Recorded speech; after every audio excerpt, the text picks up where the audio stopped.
যখন পুরো পৃথিবী ঘুমিয়ে থাকে, যখন চারপাশ নীরব হয়ে যায়, যখন মানুষের শব্দ থেমে যায়, তখন একটি বিশেষ সময় শুরু হয়, তাহাজ্জুদের সময়। এটি এমন একটি সময় যখন একজন বান্দা সব কিছু ছেড়ে আল্লাহ সামনে দাঁড়ায়। আর এই সময়ের মর্যাদা অত্যন্ত বড়।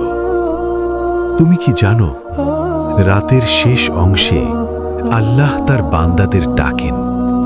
তিনি বলেন, কে আছে যে আমার কাছে চাইবে, আমি তাকে দেব। কে আছে যে ক্ষমা চাইবে, আমি তাকে ক্ষমা করব। ভাবো, পুরো পৃথিবী ঘুমিয়ে, আর সেই সময়ে আল্লাহ তোমাকে ডাকছেন। এটাই তাহাজ্জুদের সৌন্দর্য। প্রথম ফজিলত, তাহাজ্জুদ মানুষকে আল্লাহর খুব কাছে নিয়ে যায়।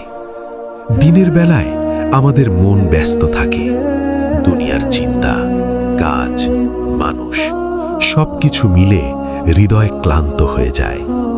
কিন্তু রাতের এই সময়ে হৃদয় শান্ত থাকে, আর সেই শান্ত হৃদয় নিয়ে যখন তুমি আল্লাহকে ডাকো, তখন অনুভূতিটা আলাদা হয়।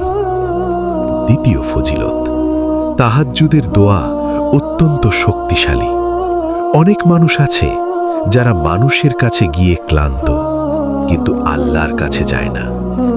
তাহাজ্জুদের সময় তোমার রব শুনছেন।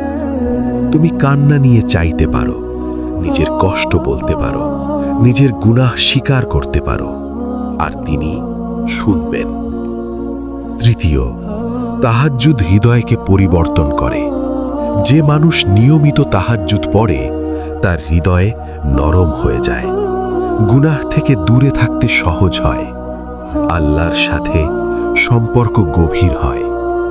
চতুর্থ, তাহাজ্জুদ একটি গোপন ইবাদত। অনেক ইবাদত মানুষ দেখে, কিন্তু তাহাজ্জুদ শুধু তুমি আর আল্লাহ জানেন। আর গোপন ইবাদতের মূল্য অনেক বেশি। কিন্তু সমস্যা কোথায়? ঘুম, অলসতা। আমরা ভাবি আরেক দিন থেকে শুরু করব, কিন্তু সেই আরেক দিন অনেক সময় আসে না। তাই আজ একটি সিদ্ধান্ত নাও, প্রতিদিন না পারো সপ্তাহে একদিন শুরু করো।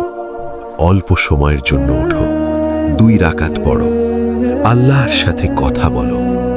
হয়তো এই তাহাজ্জুদই তোমার জীবনের সবচেয়ে বড় পরিবর্তনের শুরু হবে।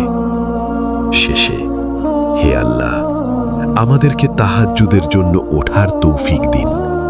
আমাদের হৃদয়কে আপনার স্মৃতিতে জীবিত রাখুন এবং আমাদের দোয়াগুলো কবুল করুন। আমিন।